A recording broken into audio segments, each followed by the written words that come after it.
Do you all remember the midterm elections when Pennsylvania was pushing John Fetterman to be the senator from there?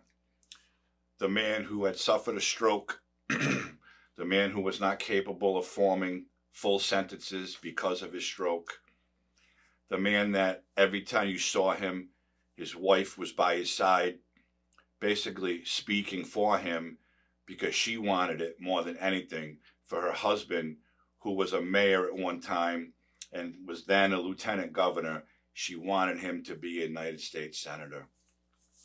She is from Brazil. She was in this country illegally for the longest time until she became a citizen.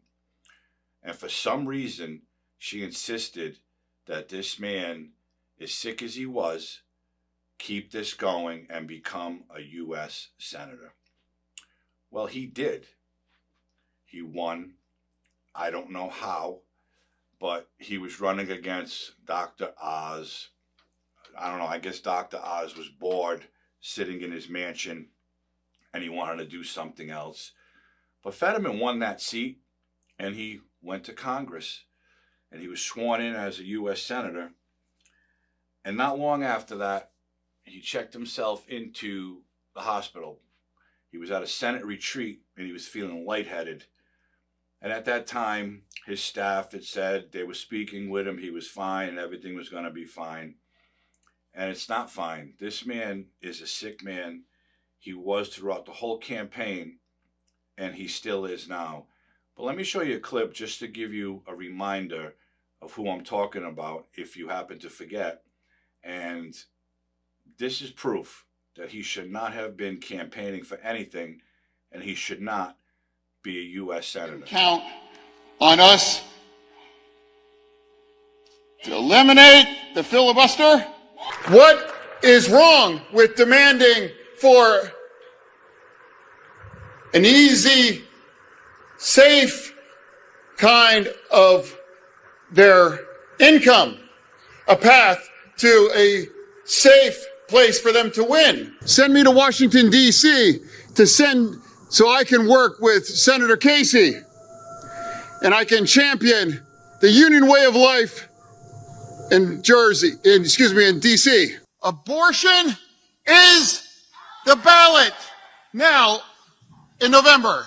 Thank you very much, and it's an honor.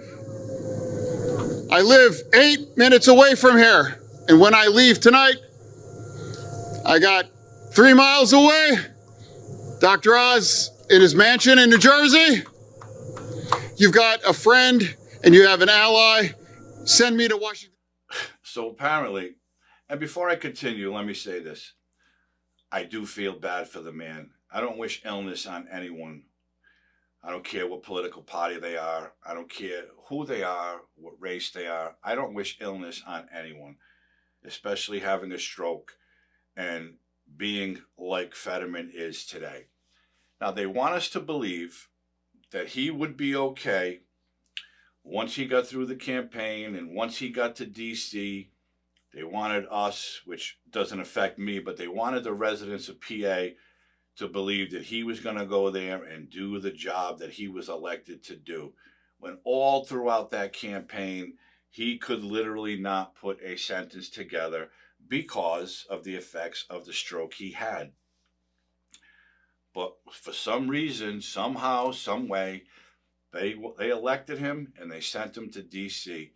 So like I said a moment ago, not long after he got sworn in, he was at a Senate retreat. He started feeling lightheaded. They took him to the hospital. His staff said he was okay. They were talking to him. Everything was going to be fine. Then, maybe 3-5 days later, I'm not sure, we found out on the media that he checked himself into Walter Reed Hospital for clinical depression, which is a good thing if that's really the case. And as of this day, this moment right now, he's still in the hospital, still being treated for clinical depression, but we don't hear anything about it.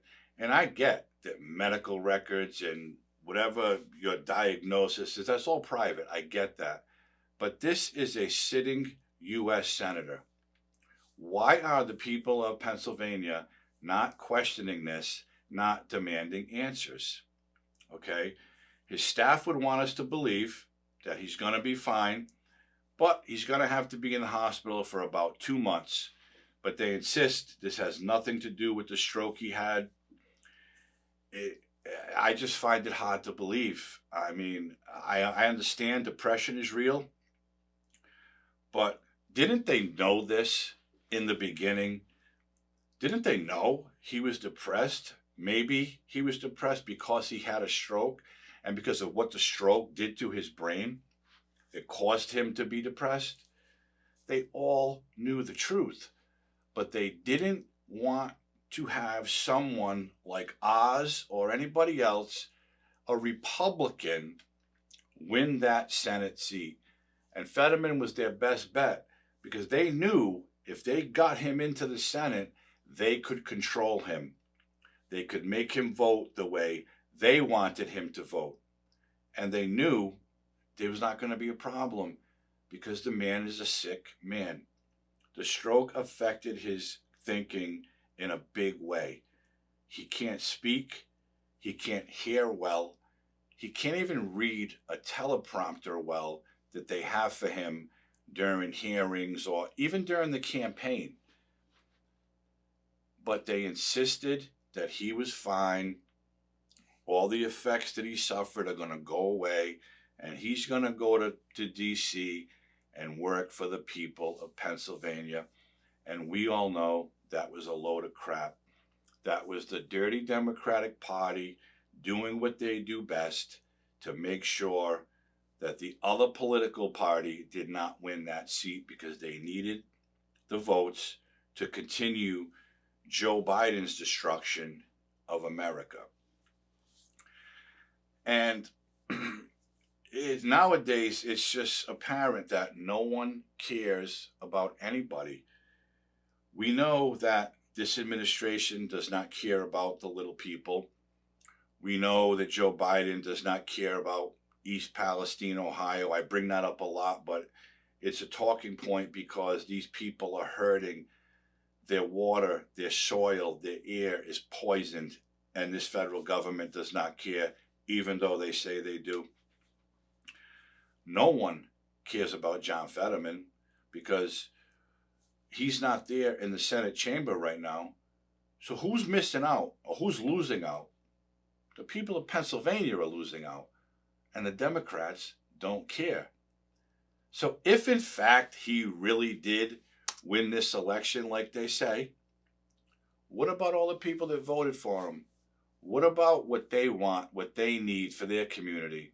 They'll get nothing and they'll like it because this guy is not capable of doing that job.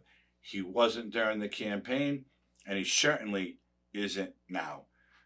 But what's most interesting about this case with Fetterman, his wife, Giselle. Giselle came from Brazil. I don't know how he met her, but from what I've researched and read, she was in this country illegally for God knows how long. She met him. They got married. She became a citizen. They had some children. She wants the limelight similar to Jill Biden. Jill Biden is forcing her sick husband, Joe, to continue to destroy our country so she can stay in the limelight, so she can travel around the world, so she can speak her mind like anybody's listening to what Jill Biden has to say. Well, Giselle Fetterman is the same person. I always thought from the beginning that I knew that Fetterman wasn't capable of doing this job.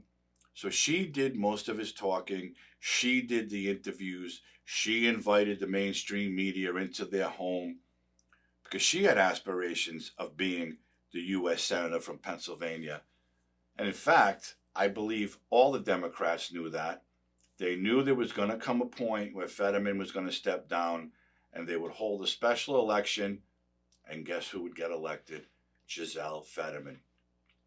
That hasn't happened yet, but I can certainly continue to see it happening because there is no way that this man is going to fulfill his duties as a U.S. Senator as sick as he is. And if he, in fact, does have clinical depression, can that be really cured, especially after a stroke? Is there any medication or any therapy that can really cure him and change his train of thought, help him think better, help him speak better? I'm no doctor or psychiatrist, but I don't think so. He is who he is now because of the stroke. He should not be pressured into doing something that he can't handle. Of course, that's going to make him sick. Of course, it's going to make him depressed. He can't handle the pressure. But Giselle made sure that he won that seat. So again, what's most interesting about this is, where's Giselle today? Well, I'm going to tell you. She packed up herself and her kids and went to Canada. She claims for a vacation, but she also said that she's having trouble navigating her new life. She's having trouble with the media camped outside her home asking questions. Well, she loved the spotlight so much during his campaign. Why isn't she out there talking to them now? Why is there so much pressure? Could it be because she's finally realizing what she did was wrong? Forcing this man to campaign and go to Washington? Does she finally know it's wrong? I don't know. But why Canada? Is Trudeau going to take care of her? Is she going to find a safe haven there where nobody will bother her, nobody will question her? She's having a tough time navigating her new life. You know where she should be? If this man, her husband, who she claims to love, which I'm going to go out on a limb and doubt that, she just wanted to stay in the country. Shouldn't she be by his side? Shouldn't her children, his children, be by his side, helping him get through whatever it is they say he's going through? I think they should. But apparently, she doesn't even care. She took off with her kids to Canada for a vacation. It's absolute trash. It's more Democratic propaganda to keep this story under wraps so they can do whatever it is they're trying to do to keep that seat in the hands of the Democratic Party. In my opinion, this woman is no good.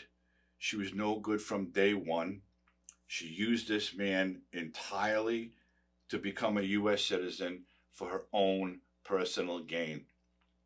Now, Congress people don't make a lot of money, although we do see congressional people making millions and millions of dollars and living in mansions on $140,000 or $50,000 a year salary.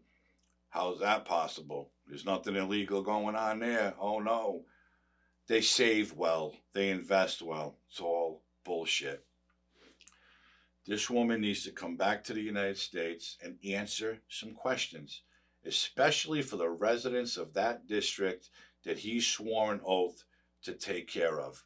No one knows anything. You won't see this story on the MSNBC or CNN. You won't see it because they're keeping it quiet, just like Washington wants them to. Something is going on, and if it's really depression, then hopefully he can be cured. I don't believe it is. I don't believe that he will ever go back to the Senate. And I believe that sooner or later, we're going to see Senator John Fetterman raising her hand while cackling Kamala holds the Bible and swears her into office. There's no other explanation for this. They all knew this guy was not going to be able to do this.